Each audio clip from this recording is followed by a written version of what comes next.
안녕하십니까? 인생의 복잡한 문제들을 말씀으로 단칼에 해결해주는 김종근 목사의 쾌도 남마입니다.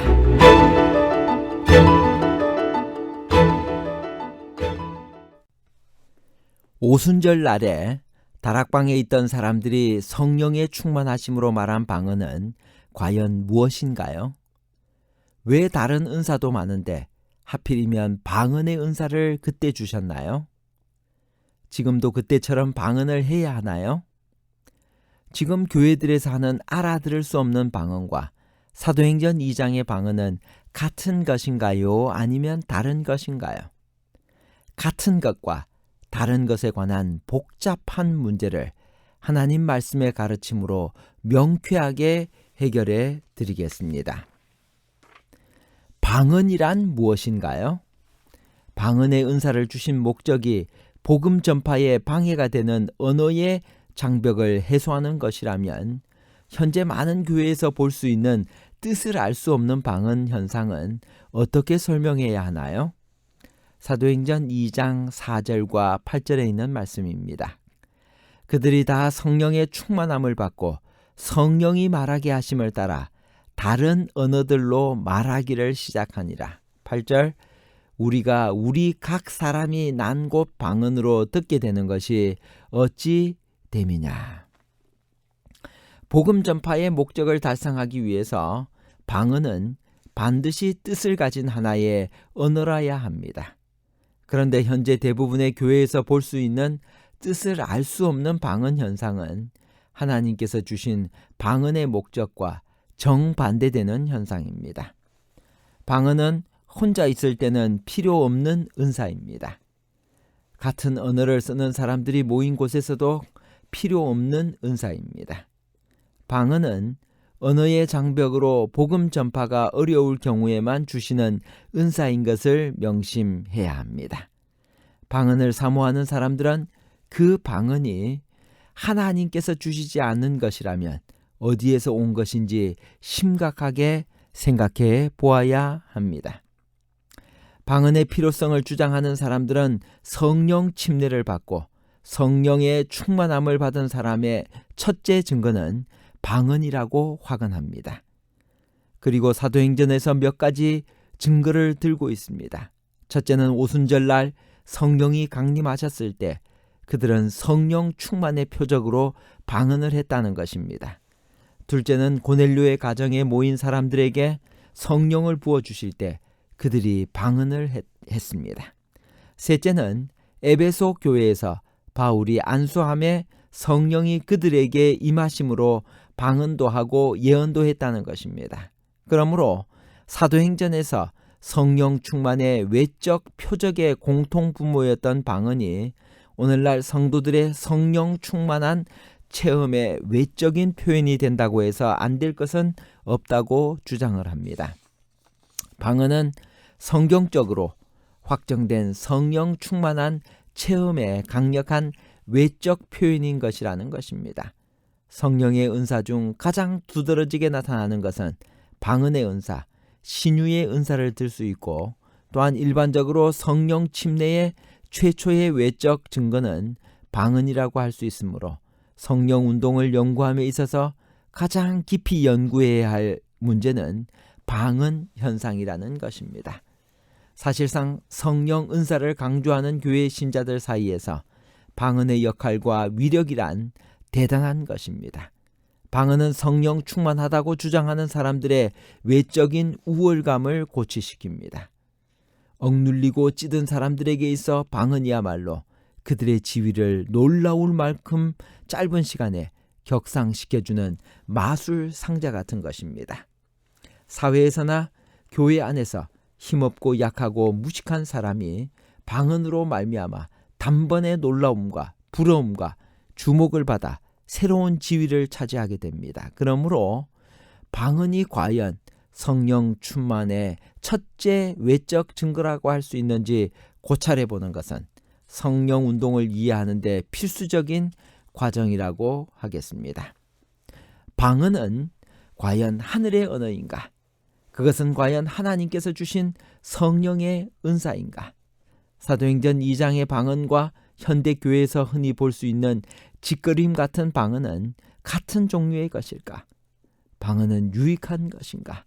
이 모든 문제를 살펴보도록 하겠습니다. 방언 현상이 최초로 나타난 것은 성령이 제자들에게 충만하게 임했던 오순절 때였습니다. 구약의 방언이라고 언급된 것들은 다 어떤 민족의 언어나 외국어들을 의미했습니다. 오순절에 성령의 충만함을 입어 제자들이 말한 방언도 다 외국어 방언이었습니다. 최소한 15개 지역 이상에서 오순절에 예루살렘에 모여든 사람들이 자기들의 고향말로 위대한 복음을 듣고 놀라 소리쳤습니다. 우리가 우리 각 사람의 난 곳 방언으로 듣게 되는 것이 어찌미뇨. 오순절에 성령의 충만함을 입은 제자들이 맨 처음 받은 성령의 은사는 무엇이었나요? 그것은 바울이 성령의 은사 중 제일 마지막에 두거나 아예 생략해버리기도 했던 방언이었습니다. 그것은 방언의 은사가 그 당시 그 환경에서 가장 필요했다는 것을 의미합니다. 성령 충만이 있었으나 방언 현상이 없었던 경우들이 성경에는 대부분입니다. 오순절에 3,000명이 믿었으나 방언을 했다는 말이 없습니다. 5,000명의 회심에도 그런 언급이 없습니다. 모든 사람이 다 사도나 선지자나 교사가 될 수 없는 것처럼 모든 사람이 다 방언을 말할 수 없으며 그럴 필요도 없습니다. 바울은 기독교 교리의 정수를 말하면서 로마서에 단 한 번도 방언에 대해 언급하지 않았습니다. 고린도전서보다 후대에 쓰여진 로마서에는 방언의 은사가 전적으로 생략되어 있습니다. 가장 중요한 것은 가장 영적인 기도를 많이 들으신 예수께서 방언으로 기도하셨다는 기록이 없다는 것입니다. 하나님께서는 현대 교회들이 성령의 침례를 받은 증거로 강조하는 방언을 과연 필요로 하시는가? 그리스도인들은 하나님과 영적인 교통을 즐기기 위하여 꼭 방언을 할 줄 알아야 하는가? 오늘날 교회에 널리 퍼져 있는 비정상적인 방언 현상이 과연 성령 충만의 증거일까? 성경을 진지하게 연구하는 많은 성경학도들은 단호하게 아니라고 대답할 수 있습니다. 짓거리는 방언은 거의 모든 종교에 공통된 원시적인 일반 현상으로서 언어학자들의 분석에 의하면 전혀 언어적 특정이 없는 생명 없는 소리요, 허공에다 외치는 공허한 자기 소리일 뿐입니다. 모든 은사 중에서 특히 방언의 은사가 가장 모방하기 쉬운 것이었습니다. 발성기관은 하나님만이 사용하실 수 있는 것이 아닙니다. 동일한 방언 현상은 히랍신의 축제나 강신술, 몰몬교, 힌두교, 그리고 이슬람교에도 일어나고 있는 것입니다. 하나님의 음성은 항상 분명한 것이었습니다. 헛소리로 표현된 적이 없었습니다. 하나님께서는 항상 뜻있는 말씀을 하셨습니다. 우리는 하나님께서 그런 비정상적인 짓거리는 방언을 필요로 하시지 않는다고 분명히 믿을 수 있습니다. 방언으로 해야만 하나님께서 인상 깊게 들으시며 기도의 효과가 있다고 믿는 것은 하나님의 속성에 대한 큰 오해이며 불신입니다. 오늘날의 소위 방언은 통역을 세워도 어지러운 언어의 분열이요 무질서의 표본입니다. 하나님께서는 그런 비정상적인 소음 속에 계시지 않습니다. 그러나 지금은 방언이 전혀 존재할 필요가 없다고 주장하여 성령의 은사를 제한시킬 필요도 없습니다.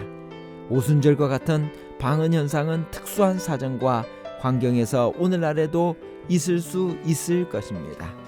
그러나 아마도 현대의 방언은 삽시간에 전 세계에 퍼져나가는 신문, 잡지, 출판물, 그리고 SNS 등을 통하여 하나님의 말씀을 순식간에 온 세상에 전달하는 인터넷이나 TV, 수백 개의 언어로 번역된 성경일지도 모릅니다. 방언은 모든 영적 은사 중 제일 작은 것이었습니다. 그것은 영구적인 것도 아니었고 한번 획득하면 계속되는 소유물도 아니었습니다. 그것은 온 천하에 복음 전파하고 확신을 주기 위하여 하나님의 뜻에 따라 특별한 목적을 위해 특별한 환경에서 주어진 특별한 은사였습니다. 그러므로 그것은 결코 구원의 증거도 아니며 높은 영성의 표현도 아니고 성령 침례의 객관적인 표적도 아닌 것입니다.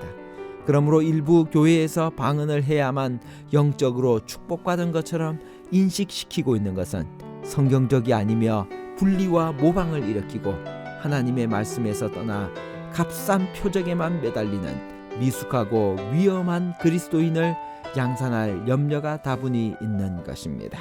결론입니다. 첫째, 방언은 온 천하에 복음을 전파하고 확신을 주기 위하여 하나님의 뜻에 따라 특별한 목적을 위해 특별한 환경에서 주어진 특별한 은사였습니다. 둘째, 지금 교회들에서 하는 알아들을 수 없는 방언과 사도행전 2장의 방언은 다른 것입니다. 셋째, 성장하는 교회의 비결은 성경 말씀을 열심히 연구하는 교회, 교제하는 교회, 성전에 모이기를 힘쓰는 교회, 오로지 기도에 힘쓰는 교회입니다. 감사합니다.